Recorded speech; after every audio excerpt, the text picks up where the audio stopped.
राज ठाकरे यांच्याविषयी वादग्रस्त वक्तव्य करणाऱ्या सुशील केडी यांचं हे ऑफिस आहे आणि याच बिल्डिंग मधल्या त्यांच्या ऑफिस वरती सकाळी मनसैनिकांनी मनसेच्या कार्यकर्त्यांनी नारळ फेकून आपल्या संतापाला वाट मोकळी करून दिली। या ठिकाणी सुशील केडी यांच्या ऑफिस वरती हल्ला केल्याचं आपल्याला पाहायला मिळालं आणि त्यानंतर आपण पाहू शकतो या ठिकाणी सुशील केडी यांच्या ऑफिस बाहेर मोठ्या प्रमाणावरती पोलिसांचा फौजफाटा या ठिकाणी दाखल झालेला आहे।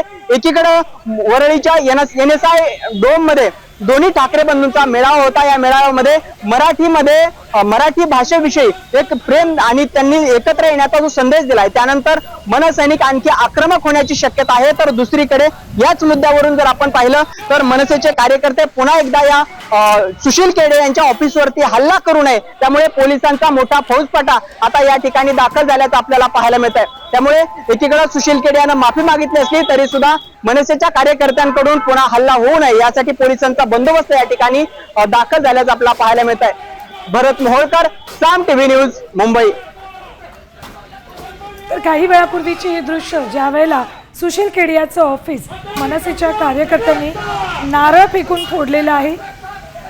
काही तासांपूर्वी सुशील केडी यांची मगरुरीची भाषा आणि त्यानंतर आता माफी मागत आपण राज ठाकरेंचा आदर करतो असा एक व्हिडिओ सुशील केडी यांकडून ट्विट करण्यात आलेला आहे, प्रसार माध्यमांमध्ये देण्यात आलेला आहे। सुशील केडी यांचा अखेर माफीनामा आहे। मात्र मनसेचे कार्यकर्ते संतप्त झाले होते। सुशील केडी यांनी जेव्हा ट्विट केलं होतं कालपासूनच वरळीतील सुशील केडी यांच्या या ऑफिसच्या बाहेर पोलीस बंदोबस्त तैनात करण्यात आला होता। मात्र आज अखेर मेळाव्यापूर्वीच मनसेच्या कार्यकर्त्यांनी त्याचं ऑफिस फोडलेला आणि आता मनसेने दणका दिल्यानंतर केडी यांचा माफीनामा आता समोर आलेला आहे। माझी चूक झालेली आहे, राज ठाकरेंचा मी आदर करतो, ते माझे हिरो आहेत अशा शब्दात या मगरूर उद्योजकांना आता युटर्न घेतलेला आहे।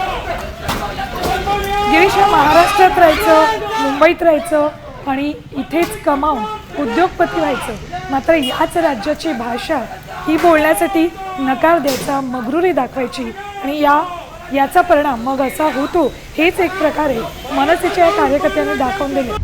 आता isakal.com आहे देशातील नंबर 1 ची मराठी न्यूज वेबसाईट। प्रत्येक अपडेटसाठी isakal.com ला नक्की भेट द्या।